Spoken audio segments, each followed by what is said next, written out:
I'm Charlotte from Future in Finance. I'm here to help you get through your CEMAP studies, and I'm going to explain what demutualisation is. Now, before I jump into that, we first need to understand the difference between a building society and a bank. And if you guys have heard the nationwide radio advert, this is really going to help.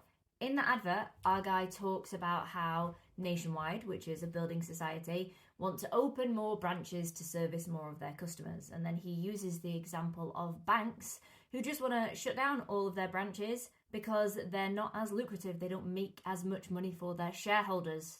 And actually, that kind of highlights what we need to know about the difference between a bank and a building society.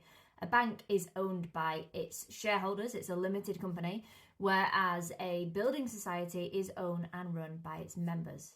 Now, what we need to know for our CEMAP studies is that building societies have to raise at least 50% of its funding through its members, not on the wholesale market. We actually don't need to understand what the wholesale market is for this particular section. What we need to know is that building societies are restricted to using that wholesale market service for up to 50% of its funding. The rest, or more than 50%, has to come from its members. Banks, on the other hand, have no restrictions whatsoever, so they're going to use that wholesale market all the time.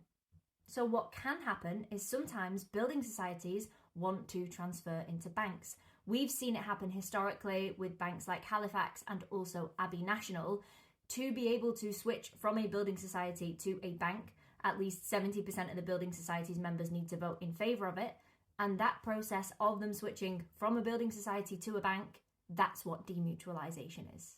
Now, hopefully that helped. Make sure to save this post for your last minute exam cram, and don't forget to go to futureinfinance.co.uk for loads more help with your CEMAP studies.